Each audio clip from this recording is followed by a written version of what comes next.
Go inside the Crimson Tide with your hosts Rodney Orr and Gary Harris, keeping you informed on everything Alabama. And now, Tider Insider TV. And good evening, everybody. Welcome in to another edition of Tider Insider TV, presented each and every week by Buffalo Rock Bottling Company, alongside Rodney Orr from TiderInsider.com. I'm WVUA 23 Sports Director Gary Harris, and once again tonight, courtesy of Buffalo Rock, we've got Diet Pepsi. You hear that sound? I love that, but let me tell you something. It's not as refreshing as the actual taste going down. After all, Pepsi is a Southern original. Pick up some Pepsi, Diet Pepsi, Pepsi Max, whatever you may enjoy the next time you're at your local grocery store or convenience store from Buffalo Rock. Well, Rod, Alabama came out victorious against Arkansas, really pretty easy, and 41-9 fashion on the homecoming Saturday night. It was a game where fans saw explosive plays on the ground, and the Alabama defense, I really thought they harassed Arkansas quarterback Cole Kelly all night. Guy's big. He's hard to get on the ground. They still sacked him 5 times. But after the game, many players happy with the win. That's the bottom line, but still not satisfied.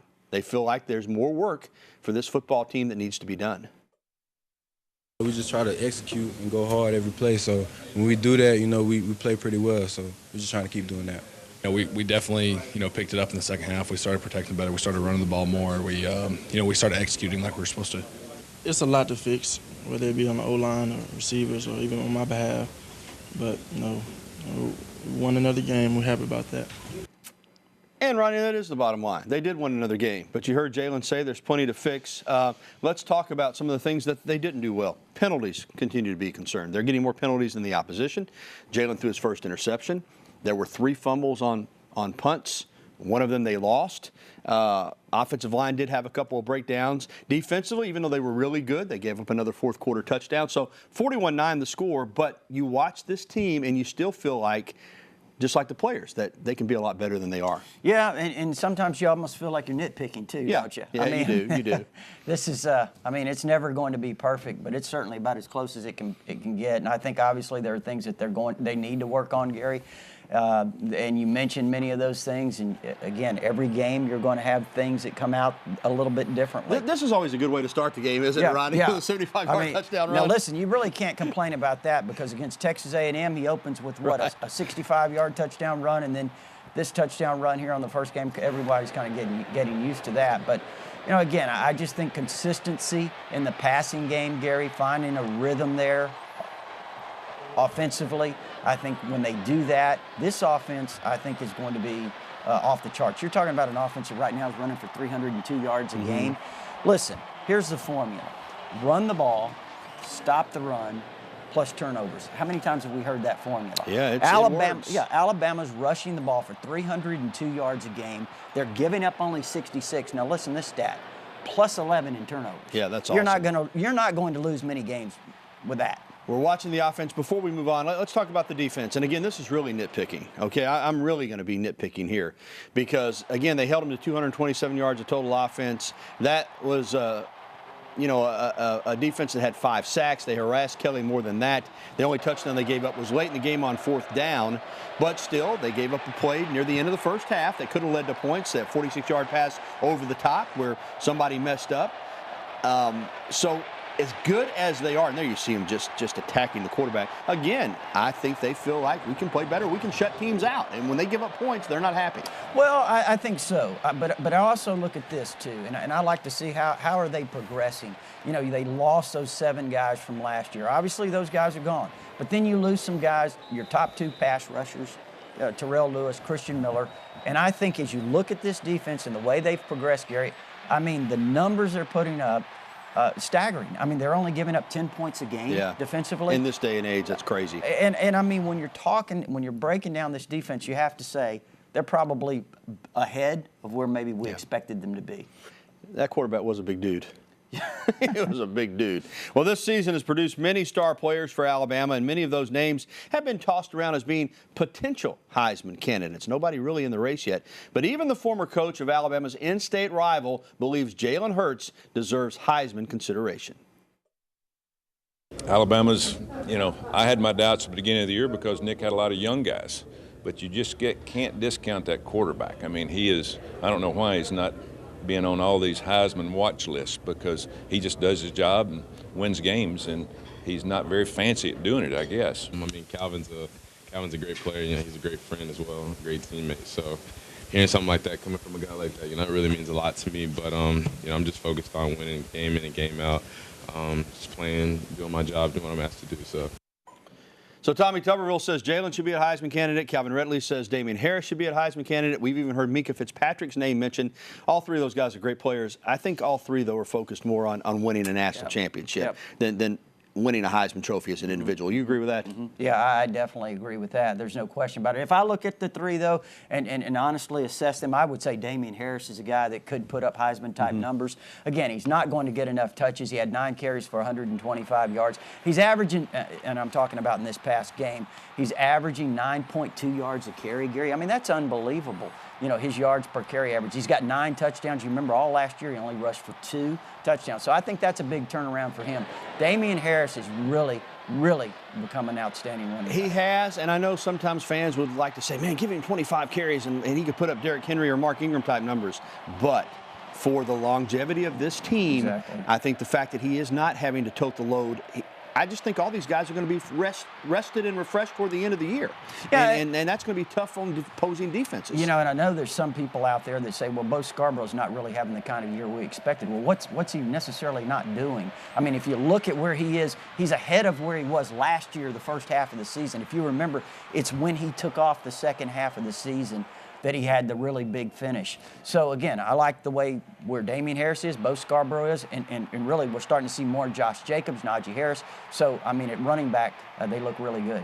And Mika's on defense, so that's always a long shot. But for Jalen, I think you heard Tommy Tuberville say it, winning. If he continues to win and Alabama gets back into national championship contention, which they certainly are, his name will be mentioned some. Because quarterbacks that win games at schools like Alabama that put up pretty good numbers are going to be in the conversation. May not make it to New York, but he'll be in the conversation. Well, he's going to put up, we already see what kind of number. He's got 14 total touchdowns right now. Last year, what, he had 36, I think.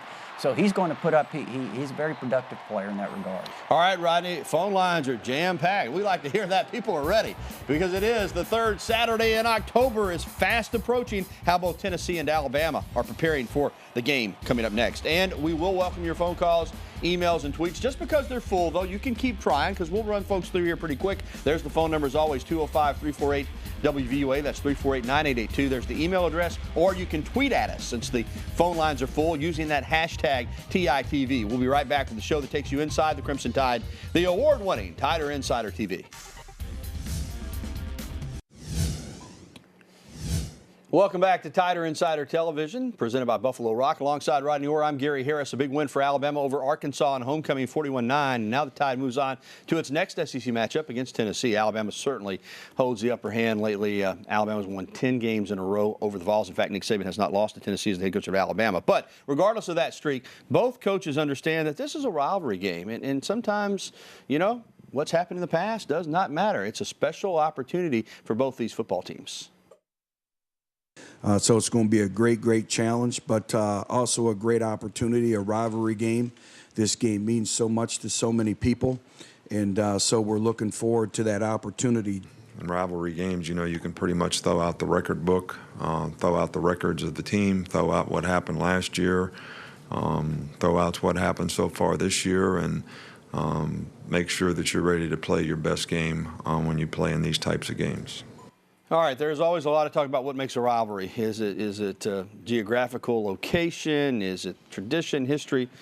Some people say that the games have to be competitive. Well, Alabama's won 10 in a row. Most of them, quite frankly, have been blowouts. Now, 2 years ago here, Tennessee almost won. They had a fourth-quarter lead. 2009, in a national championship season, another national championship season, Alabama had to block a last-play field goal. But still, the players aren't dumb. They know they're 34, 35-point favorites. They know what they've been able to do to Tennessee, most recently last year in Knoxville. But for Nick Saban, the challenge is to keep them focused, play to the standard, so that you prepare the right way during the week, so that you can show what you're about on Saturday, right? Yeah, I think that's absolutely right, Gary. You want to know what makes a rivalry?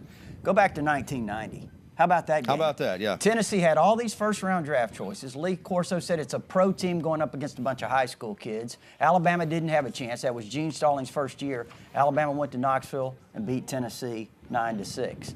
So, I mean, that's really what makes a rivalry. Tennessee will come in here, Gary. This could make their season, obviously.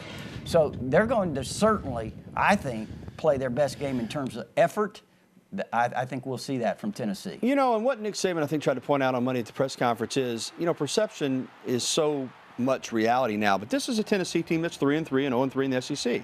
But they were one play away from beating South Carolina. They did get beat on the last play of the game against Florida. If they win those 2 games, they're 5-1. They're still the same team, but the perception of Tennessee would be entirely different. So we've seen it. We saw it last weekend when 4 ranked teams, top 10 teams, lost to unranked teams. If you're not ready to play, you can get bitten. You know, I think one of their problems I've seen, you know, I haven't watched them a lot, but I did watch them against Georgia, and I thought if they had quarterback play in that game, they would have had a much better chance than what they had. Don't get me wrong, Georgia obviously is a better team, has better players, but I think that's really what has hurt them at times is this the lack of quarterback play. And guess what? They switched quarterbacks last week. Jarrett Guarantano is the new quarterback, redshirt freshman. A little more athletic A little than the more other guy. athletic and a decent passer. All right, we'll have our predictions on the game later on. Well, it's that time in the show now where we show you our pick for this week's horrific play of the game, brought to you by Atrox. And now, the horrific play of the game, brought to you by Atrox. And here it is, late in the third quarter. Cole Kelly on the run. Rashaan Evans just too fast. Boy, on a night of horrific plays for Arkansas, that might have been the most horrific. Evans was phenomenal the other night. He looks healthy, and that's bad news for opponents. That horrific play of the game was brought to you by Atrox, the Southeast's largest all-indoor haunted attraction, the only one that features a different horror celebrity every weekend. Atrox is open now until October 31st, closed Mondays and Tuesdays, except for Halloween week. For more information, head to Facebook and Twitter or visit atroxfactory.com. Coming up next on Tider Insider TV, a huge commitment for Alabama basketball. See how the class of 2018 is shaping up for the Tide next season. And we'll get to your phone calls, emails, and tweets. We're back after this. Jared Butler, a 4-star point guard from Reserve, Louisiana, tweeted out last night that he committed to Alabama. Butler chose Crimson Tide over Virginia, Baylor, Texas, and others. Avery Johnson and the staff offered the 6'2", 180-pound point guard earlier this year. They got him on campus in September for an official visit. He's rated the number 15 point guard and the number 89 overall player in the country per the 24/7 Sports Composite rankings. And Rodney, of course, if indeed the outstanding Colin Sexton is one and done, this young man might be his replacement. All right, let's go straight to the phone lines because they are backed up for us tonight. First up, Mary here in Tuscaloosa. Good evening, Mary. Good evening. I have 2 questions. Why isn't Vandarius Cowan playing, and why isn't Xavier Marks playing?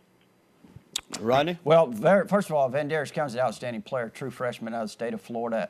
Really good linebacker, Gary. I think he's going to be an outstanding player in time. Now, one thing you have to remember is he came in, he did not come in early, so that put him behind a little bit, but he had some back issues that slowed him down in fall camp, and I think that's the real, probably the key reason, Gary, that maybe he's going to redshirt or expected to redshirt this year, but he's going to be a really, really good linebacker. And Xavier Marks, I mean, he has returned punts in the past, some. Might be getting a look this week, who knows? Yeah, you never know, but he's just got some guys in front of him, Mary. That's the short of it. Yeah. All right, let's go over to Buff Park and talk to Rick. Rick, welcome into the show. Hey, fellas, appreciate you taking my call. Yes, sir. I'll be brief about this. I'd like to know who holds the Bama touchdown accountability record. I'd like to hear how the young defensive players are progressing insofar as team chemistry also. And also, will the 2 linebackers that we lost in the first game be back next year? Again, I appreciate you taking my call, fellas. All right, Rick, touchdown accountability? I think he's probably talking about A.J. McCarron. What, 80? Is that what he had for his career? Total 80, touchdowns? 81, Okay. Yeah. And then as far as young defensive linemen, Rick, I think they're coming along nicely. I mean, you're watching 89 out there, 92. Some of those young guys getting in there and getting after it now and getting more snaps. Yeah, and Bugs from junior college. So he, LeBron Ray, Williams, all playing well. All of them. Yeah, I think Carl Dunbar's doing an outstanding job of developing these guys. And also they have Fedarian Mathis, who's a young defensive lineman that's probably going to redshirt. I think he's going to be an outstanding player as well. And as far as the 2 linebackers, Miller and Lewis, it's being stated they're out for the year. Now, if they were to get well at some point, even maybe for the postseason, we I wouldn't rule out seeing them. I think it's a possibility if they're well. But as far as them being back next year, Miller's a redshirt junior right now, so he has another year. He'll be back. And Terrell Lewis is only a sophomore, so he's a true sophomore, so he'll be back next year. Yeah, it'd be nice, though, if you saw him out there at some point this season. All right, let's go to Walker County and talk with our pal Sammy. Hey, Sammy, what's up? Hey, Gary, Rodney. Thanks for taking my call and everything. And y'all doing a great job, like always. Just like to say that. But, Gary and Rodney, I just believe that it's going to be toward the end of the year before we get to see how strong that we are. Competition we're playing, we can't help it. They're not as good as us, and you can't really get a good reading on your team. I think you have good competition makes you better, Yeah, Sammy, you're right. But that's why Saban preaches you play to a standard, not to the scoreboard, not to the record of the team that you're playing. You try to get better every week because you're right. It makes sense that Alabama has all these great records and they've lost probably more in the postseason than they have during the regular season because the opposition does get better in the SEC championship game, in the playoff. So I agree with you there. But the key is just to continue to improve, isn't it, Rodney, and be at your best when you're playing those better teams. And I'll say this, too, and I think other teams, you could say the same thing. Georgia, for example, who have they really played? But with Alabama, I do think, Sammy, that when that opener against Florida State, that was a very difficult opener. That's a very talented team. And I do think going to Texas A&M, College Station, that's a very talented team. So I think those two teams are really, I would say, higher quality teams. Yeah. All right, let's get a tweet in before we go to the break. From Paul W. Crew, will Butch have a ride back to Knoxville Saturday night or be left at the airport? My guess is he's going to have a ride back to Knoxville. Now, what happens once he gets back there, I don't know. But I don't think they're going to leave him. All right, we'll be right back with more phone calls right after this. You stay with us.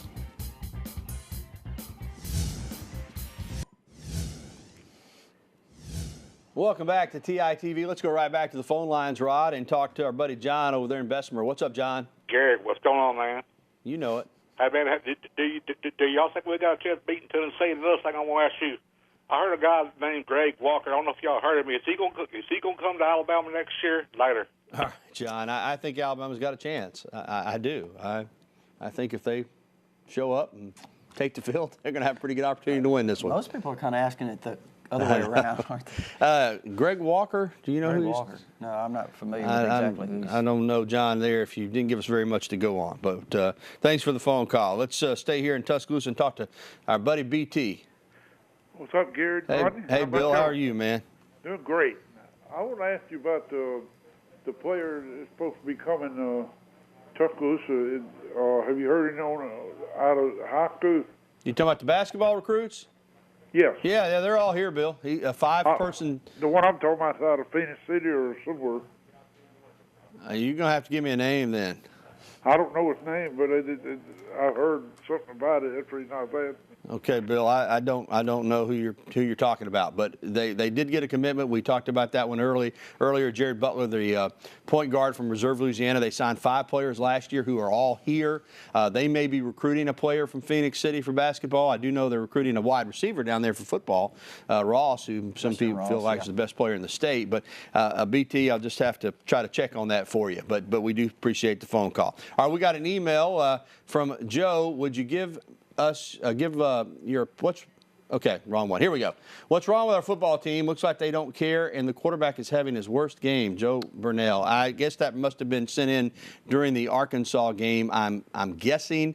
I got to disagree with you. I think they care a lot. They won 41-9, or if that was during the A&M game, they wound up winning that game by 9 points. Jalen maybe didn't play his best game.